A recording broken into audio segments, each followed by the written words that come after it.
Hello everyone and welcome to study with Sunil. देखिए दोस्तों, इस वीडियो में अपन बात करेंगे राजस्थान के विभिन्न क्षेत्रों के जो भौगोलिक नाम है उसके बारे में अपन ने इस वीडियो में बात करेंगे। देखिए सबसे पहले बात करते हैं अपन भोराट का पठार, जिसको भोराट या फिर भोराट के पठार के नाम से जानते हैं। उदयपुर का जो कुंभलगढ़ है और गोगुंदा के मध्य का जो पठारी भूभाग है उसको भोराट के पठार के नाम से जानते हैं। एक आता है लासड़िया का पठार या फिर इसको लसाड़िया के पठार के नाम से भी जानते हैं। उदयपुर में जयसंबंध के आगे जो कटा फटा पठारी भाग है, पठारी भूभाग, उसको लसाड़िया या फिर लासड़िया के पठार के नाम से भी जाना जाता है। गिरवा काफ़ी ज़्यादा फेमस है। उदयपुर में चारों ओर पहाड़ियाँ स्थित होने के कारण उदयपुर की जो आकृति है वो एक तस्तरी नुमा बेसिन जैसी उदयपुर की आकृति है, जिसको स्थानीय भाषा में गिरवा के नाम से जाना जाता है। ये काफ़ी ज़्यादा इंपॉर्टेंट है। देशहरो, उदयपुर में जरगा से लेकर सिरोही में जो रागा है, पहाड़ियाँ हैं, उन दोनों के बीच में जो क्षेत्र है वो सदा हरा भरा रहता है। वो क्षेत्र सदा हरा भरा रहने के कारण ही इस क्षेत्र को देशहरो के नाम से जाना जाता है। एक टर्म आती है मगरा। उदयपुर का उत्तरी पश्चिमी जो पर्वतीय भाग है उसको मगरा के नाम से जाना जाता है। ऊपरमाल का नाम आप सभी ने सुना ही होगा। चित्तौड़गढ़ का जो भेसरोडगढ़ है वहां से लेकर भीलवाड़ा का जो बिजोलिया है वहां तक का जो पठारी भूभाग है उसको ऊपरमाल के नाम से जाना जाता है। छप्पन की पहाड़ियां या फिर इसको नाकोड़ा पर्वत के नाम से भी जानते हैं। बाड़मेर के सिवाना ग्रेनाइट जो पर्वतीय क्षेत्र है उसको छप्पन की पहाड़ियां या फिर इसको नाकोड़ा पर्वत के नाम से जाना जाता है। फिर आता है छप्पन का मैदान। तो बांसवाड़ा और प्रतापगढ़ के मध्य का जो भूभाग है उसको छप्पन के मैदान के नाम से जाना जाता है। और ये जो मैदान है वो माही नदी के द्वारा बनाया जाता है। छप्पन मैदान के नाम के पीछे इसके कारण ये है कि 56 गांवों का यहाँ पर समूह है, या फिर कहते हैं कि प्राचीन काल में यहाँ पर 56 नालों का समूह होने के कारण इसको 56 के मैदान के नाम से जाना जाता है।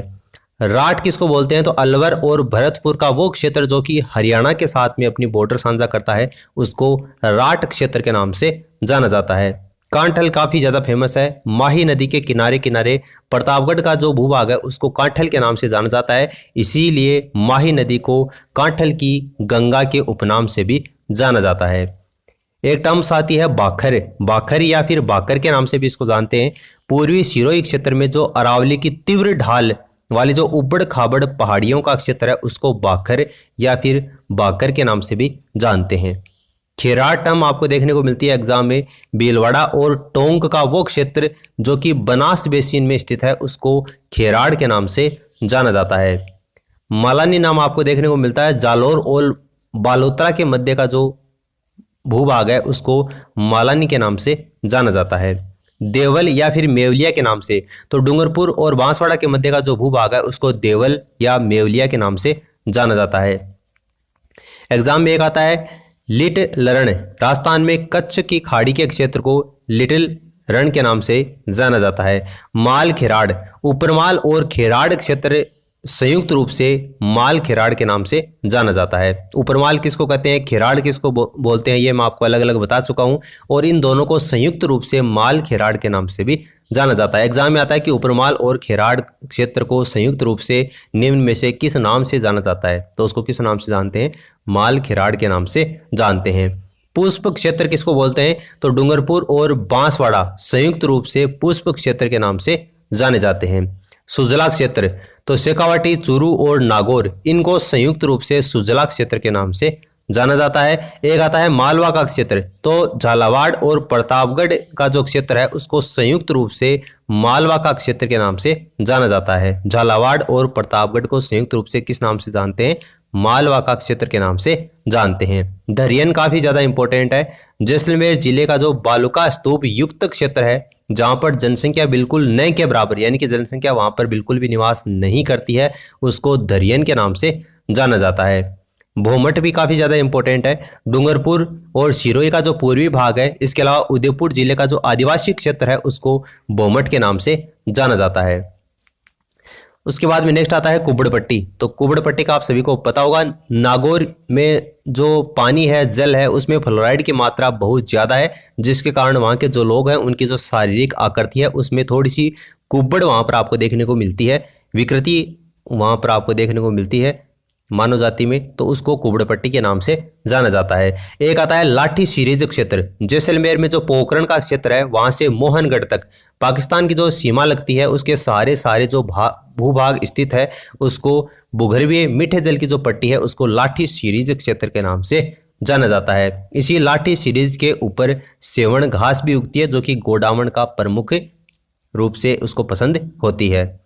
बांगड़ या फिर इसको बांगर के नाम से भी जाना जाता है। शेखावाटी और मरु प्रदेश के मध्य जो संकरी पेटी है उसको बांगड़ या फिर बांगर के नाम से भी जानते हैं। वागड़ किसको बोलते हैं तो डूंगरपुर और बांसवाड़ा का जो क्षेत्र है उसको वागड़ के नाम से बोला जाता है। शेखावाटी तो सीकर, चूरू और झुंझुनू इन तीनों जिलों को संयुक्त रूप से शेखावाटी क्षेत्र के नाम से जाना जाता है। बीहड़, डांग या फिर खादर तो चंबल नदी सवाईमाधोपुर, करौली और धौलपुर में बड़े बड़े गड्ढों का निर्माण करती है। इन गड्ढों को स्थानीय भाषा में बीहड़, डांग या फिर खादर के नाम से पुकारा जाता है। और इसकी एक सबसे महत्वपूर्ण विशेषता यह है कि ये जो क्षेत्र है वो डाकुओं की शरण स्थली के नाम से भी जाना जाता है। यानी कि चंबल नदी का जो प्रवाह क्षेत्र है जहाँ पर ये इन बीहड़ों का निर्माण होता है, डाग या फिर खादर का निर्माण होता है, यहाँ पर डाकुओं की शरण स्थली के नाम से इसको जाना जाता है। सर्वाधिक बीहड़ कहाँ पर है तो धौलपुर में सर्वाधिक बीहड़ है इसी चंबल नदी के कारण। मेवात क्षेत्र किसको बोला जाता है तो अलवर का जो उत्तरी क्षेत्र है उसको मेवात क्षेत्र के नाम से जाना जाता है। कुरु किसको बोलते हैं तो अलवर का जो कुछ भाग है जिसको कुरु के नाम से भी जाना जाता है। सूरसेन तो भरतपुर, धौलपुर और करौली का जो क्षेत्र है इन तीनों को संयुक्त रूप से सूरसेन के नाम से जाना जाता है। एक टर्म आपको एग्जाम में मिलती है, योध्या किसको बोलते हैं तो गंगानगर और हनुमानगढ़ का जो क्षेत्र है उसको संयुक्त रूप से योध्या क्षेत्र के नाम से जाना जाता है। जांगल प्रदेश तो बीकानेर और उत्तरी जोधपुर, जोधपुर का जो उत्तरी भाग है और बीकानेर का जो हिस्सा है उसको जांगल प्रदेश के नाम से जाना जाता है। मोस्टली बीकानेर इसमें शामिल होता है। गुजरराज, गुजरराज किसको बोलते हैं जोधपुर का जो दक्षिणी भाग है इसको गुजरराज के नाम से जाना जाता है। ढूंढाड़ का आप सभी को पता है, जयपुर के आसपास का जो क्षेत्र है उसको ढूंढाड़ के नाम से जाना जाता है। माल या फिर वल्ल तो देखिए वल्ल प्रदेश किसको बोला जाता है जैसलमेर को बोला जाता है, इसलिए माल या वल्ल किसको बोलते हैं जैसलमेर को। कोठी तो देखिए धौलपुर, सुनहरी कोठी टोंग को बोलते हैं और कोठी किसको बोलते हैं धौलपुर को बोलते हैं। यहाँ पर आपको कंफ्यूज नहीं होना, एग्जाम में केवल आपको सुनहरी कोठी दे रखा हो तो वहां पर आपको टोंग लिखना है और कोठी दे रखा हो एग्जाम में तो वहां पर आपको धौलपुर लिखना है। ये इनको उपनामों से जाना जाता है। अरावली इसको आडवाल के नाम से भी जाना जाता है। चंद्रावती तो देखिए सिरोही और आबू का जो क्षेत्र है इसको चंद्रावती के नाम से भी जाना जाता है। नेक्स्ट आता है सीवी, मेदपाट या फिर प्रागवाट, ये काफी ज्यादा इंपॉर्टेंट है। सीवी, मेदपाट या फिर प्रागवाट। चित्तौड़गढ़ जिसको मेवाड़ के नाम से जाना जाता है और उदयपुर इनको सीवी क्षेत्र, मेदपाट या फिर प्रागवाट के नाम से जाना जाता है। गोडवाड़ आता है तो देखिए बाड़मेर, जालोर और सिरोही का जो क्षेत्र है उसको संयुक्त रूप से गोडवाड़ प्रदेश के नाम से जाना जाता है। अब कुछ पहाड़ियां हैं जिनका भी उपनाम है या फिर वो पहाड़ियां वो कौन कौन से जिले में स्थित हैं राजस्थान के, ये कई बार एग्जाम में अक्सर पूछ लिया जाता है। तो देखिए मालखेत की जो पहाड़ियां हैं वो कहाँ पर है, राजस्थान का पहला हाईटेक जिला सीकर में मालखेत की पहाड़ियां स्थित हैं। हर्ष पर्वत कहाँ पर है तो सीकर में ही हर्ष पर्वत स्थित है। हर्षनाथ की पहाड़ियां कहाँ पर हैं तो देखिए ये कहाँ पर है, अलवर में है। हर्ष पर्वत पूछा जाए तो वो तो कहाँ पर है, सीकर में है। हर्षनाथ की पहाड़ियां आपसे पूछी जाए तो वो कहाँ पर है, अलवर जिले में है। बीजासन पर्वत पूछा जाए तो वो मांडलगढ़ भीलवाड़ा में बीजासन पर्वत है। और चिड़िया टूक की पहाड़ी तो वो मेहरानगढ़ दुर्ग जो है वो इसी चिड़िया टूक पहाड़ी के ऊपर बना हुआ है, जोधपुर में। मेहरानगढ़ चिड़िया टूक पहाड़ी कहाँ पर है, जोधपुर में है। इसके अलावा बीठली या फिर इसको बीठड़ी के नाम से भी जाना जाता है तो ये अजमेर में तारागढ़ जो पर्वत चोटी है उसको बीठली या फिर बीठड़ी के नाम से जानते हैं। त्रिकुट पर्वत ये काफी ज्यादा इंपॉर्टेंट है। जैसलमेर में जो सोनारगढ़ का किला है वो इसी त्रिकुट पहाड़ी के ऊपर स्थित है। इसके अलावा करौली में जो कैला देवी मंदिर है वो भी त्रिकुट पहाड़ी के ऊपर ही स्थित है। सुंदा पर्वत किसको बोलते हैं तो बीनमाल, जालोर में ये सुंदा पर्वत है और इस पर्वत के ऊपर एक सुंदा माता का मंदिर बना हुआ है। सबसे ज्यादा इंपॉर्टेंट यह है कि इसी सुंदा माता पर्वत में इसी पर्वत के ऊपर राजस्थान का पहला रोपवे भी लगाया गया है और राजस्थान का जो दूसरा रोपवे है वो कहाँ पर है, उदयपुर में है। नेक्स्ट है मुकुंदवाड़ा की पहाड़ियां तो कोटा और झालावाड़ के बीच में जो पहाड़ियां हैं इसको मुकुंदवाड़ा की पहाड़ियों के नाम से जाना जाता है। अब कुछ पठार हैं जिसके बारे में एग्जाम में पूछा जाता है तो देखिए उड़िया का पठार, उड़िया के पठार के अगर ऊंचाई की अगर अपन बात करें तो 1360 मीटर इसकी ऊंचाई है और ऊंचाई के स्थान के आधार पर राजस्थान में ये सबसे ऊंचा पठार है, उड़िया का पठार। सेकंड नंबर आता है आबू का पठार तो इसकी ऊंचाई जो है वो 1200 मीटर है और ऊंचाई के आधार के ऊपर क्रम में बात करें तो दूसरा नंबर का ये पठार है, आबू का पठार। तीसरा नंबर किसका आता है, बोराट का पठार का आता है और बोराट का पठार है वो कहाँ पर स्थित है, उदयपुर में स्थित है।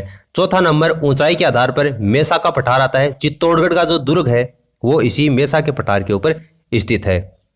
मेसा का पठार के ऊपर स्थित है। चित्तौड़गढ़ का दुर्ग मेसा की पहाड़ी के ऊपर स्थित नहीं है। ये एग्जाम में कई बार पूछा जाता है, तो इसको आप ध्यान रखना।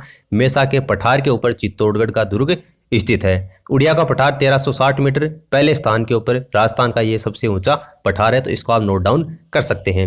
तो ये राजस्थान के कुछ भौगोलिक क्षेत्रों के उपनामों के बारे में अपन बात कर चुके हैं। नेक्स्ट वीडियो में अपन राजस्थान की झीलों के बारे में बात करेंगे। उम्मीद है यहाँ पर आपको कुछ न कुछ नया ही सीखने को मिला होगा। This is the complete analysis of the video and thanks for listening. God bless you all.